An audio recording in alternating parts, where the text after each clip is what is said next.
I reached out to our correspondent in Abuja, who detailed the circumstances surrounding her death. She jumped down from her home when she heard about 14 armed robbers came to her home. And she did not die on the spot, Dr. Abati. She went to the hospital and she was rejected. Ferdinand Duoha is the correspondent I reached out, who's done a beautiful report on Sommie as well. He said that, you know, the security guard, which you also mentioned, and alongside Sommie were wheeled. They were not in a stretcher. They were wheeled into the hospital, and they weren't given any treatment because of lack of identification. And by the time the person who had the identification came by to the hospital, Sommie was already taken to the morgue. And I'll tell you the name of that hospital. She was taken to the Maitama General Hospital. The story you raised about the hospital. Yes, it's called the Maitama General Hospital. Maitama General Hospital. So first thing first, let me offer my sincere commiserations to the Arise family for this irreparable loss. And may her memory be a blessing. But one can only imagine how frightened she was for her to have jumped down from this building. And the fact that she was almost lifeless after she made that fatal jump suggests to me that she must have been living in one of the topmost floors in this building.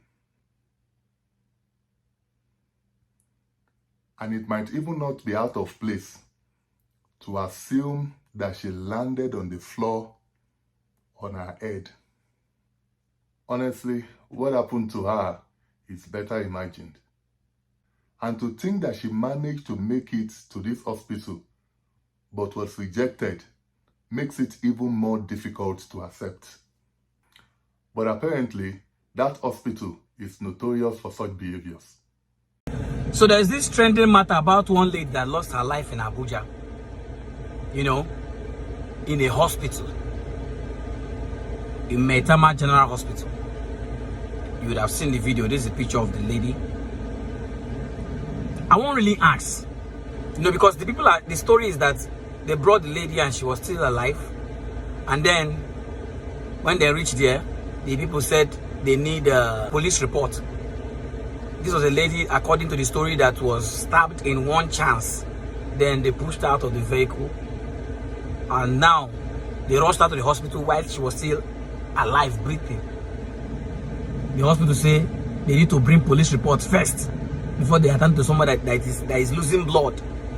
And as they did there, they talk police report. The hospital even locked their gate, locked their door against them.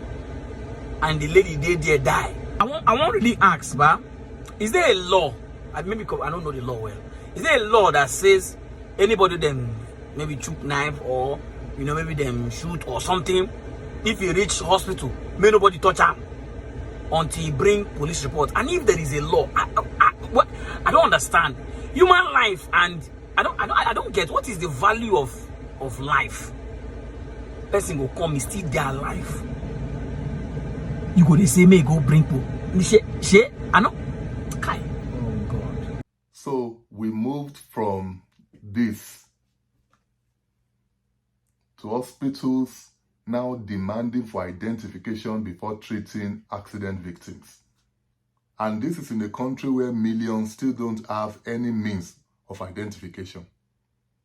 Interestingly, many hospitals in Nigeria are still demanding to see a police report before offering any kind of treatment to gunshot victims. I guess it is safe to come to the conclusion that this behavior has been tattooed into the psyche of these so-called medical professionals. And of course, they do these things because no one in government is interested in enforcement. You can therefore imagine how painful it must be for her parents to learn that she was rejected by the Maitama General Hospital only and simply because she couldn't be identified. We were together on Saturday, we were together on Sunday night, we were together in the office. When she was going into the studio to anchor her program, I was actually the last person she saw outside before she walked into the studio. And we exchanged pleasantries. She did what she knows how to do best. But it's so unbelievable that we are discussing her in the past. Ifeanyi, the engineer father of Sommie, was expectedly too grief-stricken to utter a word. It was Obi, the elder brother, who spoke on behalf of the Maduagwu family. Sudden and painful death of one of Arise News' most intelligent and engaging news anchor and presenter. But as the Arise family were mourning her painful death and describing accurately how Nigeria failed her, Nigeria happened to her. On a daily basis, we keep hearing these stories about Nigeria happening to persons. If people are not killed due to bandits attacks, insurgents attacks, terrorist attacks, they are killed even by circumstances of just being Nigerian. And that's why repeatedly we have said on this table that Nigeria happens to people. When Nigeria happens to you, we are left sitting here and paying condolences, expressing our regrets, condolences to families, to persons involved. This apartment or this block of flats where Sommie lived is in Katampe, which is an affluent area in Abuja, close to Maitama and these areas, and meant to be relatively safe. So security failed Sommie. Nigeria happened to her. As Sommie prayed fervently. Sommie's fervent prayer point was, may Nigeria not happen to me and those that are close to me. In Sommie's case, Nigeria happened to Sommie, Nigeria happened to Barnabas, and others involved. Reno Mokri, the man who has no sin and weakness, was busy licking the boots of his paymasters in this Facebook post.